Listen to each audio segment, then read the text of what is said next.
दोस्तों आप तो जानते हैं कि ताउते तूफान के बाद में एक बार फिर से यास तूफान हमारे देश पर खतरा बनकर मंडरा रहा है।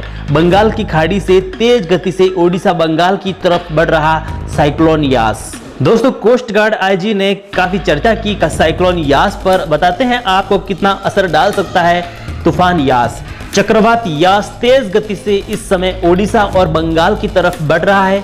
चक्रवात की गति क्या है, इन इलाकों में इसका अधिक प्रभाव रहेगा समेत तमाम सवालों का जवाब coast guard IG A K. Harbola से बातचीत के दौरान न्यूज में ये बताया है कि साइक्लोन यास ओडिशा बंगाल सहित भारत में क्या असर डालेगा। उन्होंने बताया कि चक्रवात यास बंगाल की खाड़ी में लगातार अपनी गति पकड़ रहा है और इस समय ओडिशा और बंगाल की तरफ बढ़ रहा है। इस चक्रवात की गति क्या है, इसकी क्या खासियत है और इसकी कितनी स्पीड होगी, इन इलाकों में वो कितना नुकसान पहुंचाएगा, चलिए जानते हैं। ए.के. हरबोला ने बताया कि लो प्रेशर एरिया कल ही चक्रवात में बदल चुका है और हम भी इसको मॉनिटर कर रहे हैं। करीब 15 से 16 किलोमीटर प्रति घंटे की गति से यह आगे बढ़ रहा है। इसकी गति थोड़ी बदलती रहती है। उन्होंने ट्रैक को दिखाते हुए बताया कि उन्होंने ट्रैक किया गया वो कहां पर हिट करेगा। हम चाहते हैं कि समुद्र में कोई भी नुकसान ना हो, तो हम लोगों को इस इलाके से शिपिंग और फिशिंग के आजकल कोस्ट को बहुत करीब से पश्चिम बंगाल से लेकर ओडिशा तक इन इलाकों में खाली करने की कोशिश कर रहे हैं, ताकि यहाँ पर कोई भी शिपिंग और फिशिंग ना कर सके, ताकि इस तूफान की चपेट में लोग ना आए और उन्हें ज़्यादा नुकसान ना हो। राज्य सरकार और हमारे सूत्रों ने बताया कि यह इलाका खाली करवा दिया गया है। मछुआरों की जान को खतरा था, वो भी खाली करवा दिया गया है। इस ट्रैक के चलते हुए तूफान आएगा वो बालासोर, उत्तर ओडिशा और दक्षिण बंगाल कोस्ट में हिट कर सकता है। इसके साथ ही तेज हवाएं चलेगी, समुद्र में ऊंची लहरें उठने का संभावना है। हमारी जानकारी के हिसाब से इन इलाकों में खाली करवा दिया गया है, जो मछली पकड़ने की नावों के अंदर सुरक्षित जगह पर रखा दिया गया है, ताकि लोगों को किसी भी प्रकार की प्रॉब्लम ना हो, किसी भी मुश्किल में वो ना फंसे। तूफान में अगर समुद्र में फिशिंग करने के लिए गए मछुआरे अगर किसी तूफान की चपेट में आ गए, तो उनकी रक्षा के लिए यहाँ पर 4 युद्धपोत को तैनात कर दिया गया है पश्चिम बंगाल में, बंगाल की खाड़ी में। और ये चक्रवात बड़ी तेजी से इसकी गति में परिवर्तन हो रहा है।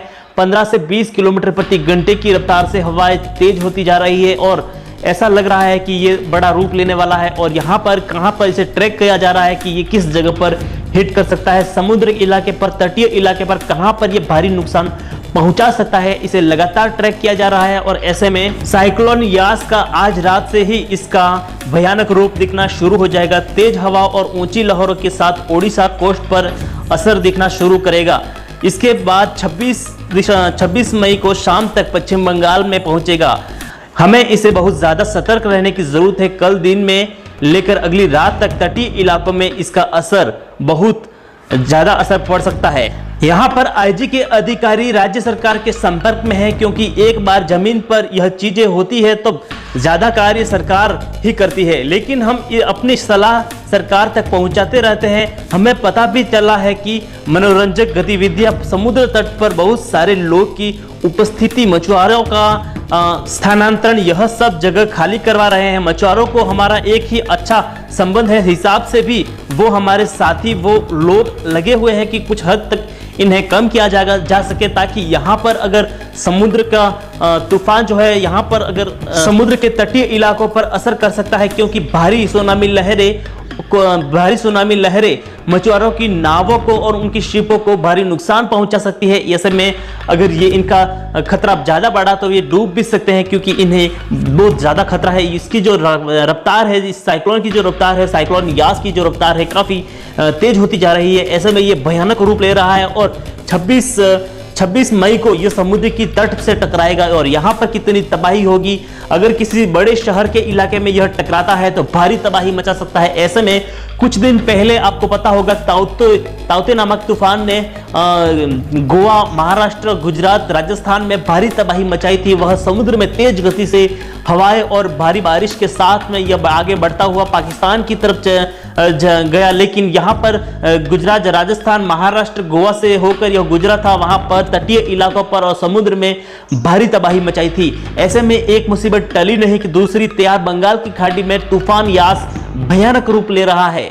दोस्तों, ऐसे में देखना होगा कि यह तूफान यास कितनी तबाही मचाता है और कितना नुकसान पहुंचाता है। समुद्र में इसे लेकर हाई अलर्ट जारी कर दिया है।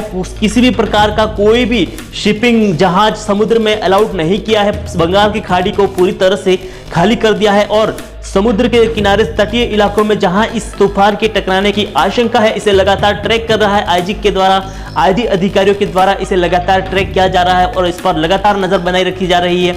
जिस तरह से यह तूफान भयानक रूप ले रहा है, इसकी रफ्तार में जिस तरह से परिवर्तन हो रहा है और धीरे धीरे हवाएं तेज हो रही है, यह चक्रवाती तूफान है और चक्रवाती तूफान में इसकी जो लहरें हैं वो अचानक से भयानक रूप ले लेती है और तटीय इलाकों में इतनी भयानक तरीके से टकराती है कि वहां पर बसने वाले कस्बों और शहरों में तेज गति से घुस जाती है और तबाही फैला देती है।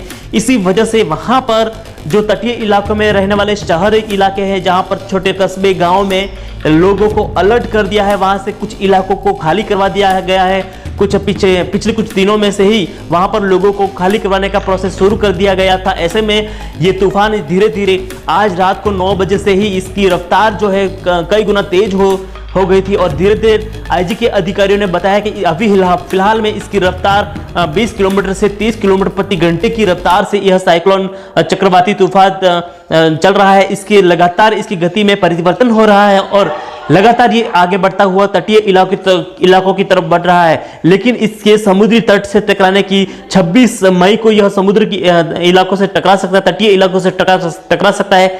ऐसे में 26 मई को यह इलाके 26 मई से पहले इन इलाकों को खाली करने की जबरदस्त तैयारी चल रही है और यहां पर इससे निपटने के लिए कोई मछुआरों की नाव हो या फिर कोई लोग तूफान में फंस जाते हैं कि उनको बचाने के लिए नरेंद्र मोदी ने यहां पर वायुसेना के नौसेना के 4 युद्धपोतों को तैनात कर दिया है। जो बड़े बड़े युद्धपोत होते हैं वो युद्ध के लिए काम आते हैं, लेकिन यहां पर लोगों की रक्षा के लिए 4 युद्धपोतों को तैनात किया है। इसके अलावा कई गोताखोरों को भी वहां पर अलर्ट किया है और गोताखोरों को भी रखा गया ताकि वो किसी भी समुद्र में डूबते हुए लोगों को बचा सके।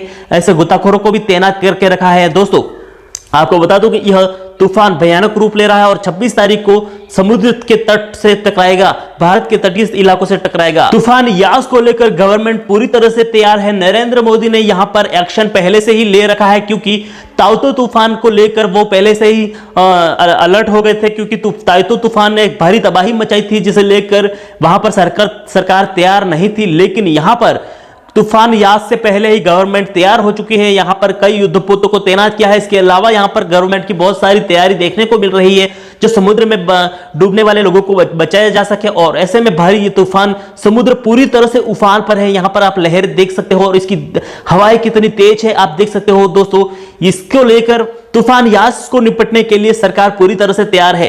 दोस्तों, तूफान यास से रिलेटेड और धरती की तरफ आने वाले खतरों से अपडेट रहने के लिए हमारे चैनल को सब्सक्राइब करके बेल आइकन को प्रेस जरूर कर दे ताकि ऐसे ही अपडेट आपको मिलती रहे। मिलते हैं एक नए वीडियो में, तब तक के लिए।